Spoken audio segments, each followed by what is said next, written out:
Здравейте, приятели! Днес ще решим няколко задачи отново с рационални числа. Работиме върху действия с рационални числа. И така, първата задача, виждаме в нея, първо гледаме какви действия има в задачата.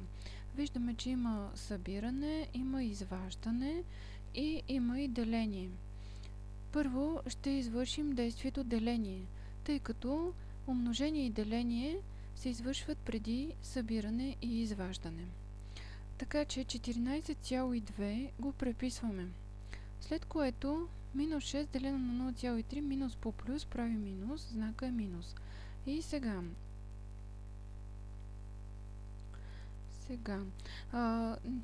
не бива да делим на десетична дроб. Виждаме, че делителя е десетична дроб.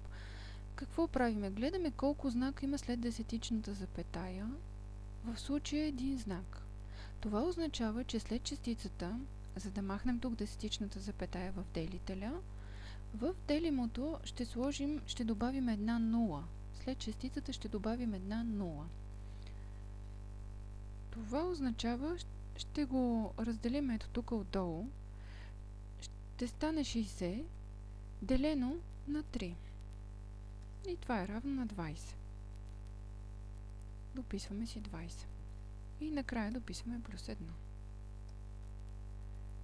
Сега, по-удобно е да събереме двете положителни числа. 14,2 плюс 1 прави 15,2 минус 20. 15,2 е положително, 20 е отрицателно. Както знаеме, от по-големия модул, в случая от 20, ще извадим 15,2 и пишеме знака на по-големия модул. Знака е минус и от 20, като извадим 15,2, се получава 4,8. Отиваме на втората задача. Втората задача също виждаме, че има действие деление и тук деление и изваждане. Ще извършим първо деленията. Първото деление е плюс по минус. Знака определяме първо знака. Знака е минус. След което 7,2 трябва да разделиме на 0,8. За да махнем в делителя десетичната запетая, отново гледаме колко знака има след десетичната запетая. Един знак. Това означава, че в делимото ще преместим десетичната запетая с един знак в дясно. Ето тук. И какво ще се получи? Ще се получи таблично 72 делено на 8, което е 9. Записваме 9. Така. Следващото. Имаме минус 14 делено на минус 7. Минус по минус прави плюс. 14 делено на 7 е 2. Сега отново, от по-големия модул. Модула на минус 9 е по-голям. Вадим по-малкия и пишем знака на по-големия. Значи знака ще бъде минус. От 9 вадим 2 и се получава 7. Така. Отиваме на третата задача. Нека първо да я разгледаме. Имаме скоби и в скобите имаме умножение. Значи, според приоритета на операциите, ние трябва да извършим това умножение първо, а другите неща да си ги припишем. Така, значи първо ще си напишем скобите и четворката я преписваме, след което трябва да извършим умножението. Какво се получава? Първо знака определяме. Плюс по минус. Знака е минус. 2,3 по 2. Това прави 4,6. И преписваме другото, делено на 0,3. Сега, тъй като имаме скоби, ще извършиме отново според приоритета на операциите, където имаме скоби, извършваме действието в скобите. Значи, в скобите какво трябва да направим? От по-големия модул 4,6, нали? Трябва да извадим 4 и да пишем знака на по-големия модул, значи знака ще бъде минус. 4,6 минус 4 е 0,6. Другото го преписваме делено на 0,3.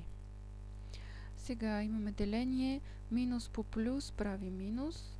И отново, като махнем десетичната запетая в делителя и в делимото, преместим десетичната запетая с 1 надясно, ще се получи 6 делено на 3 и това е 2.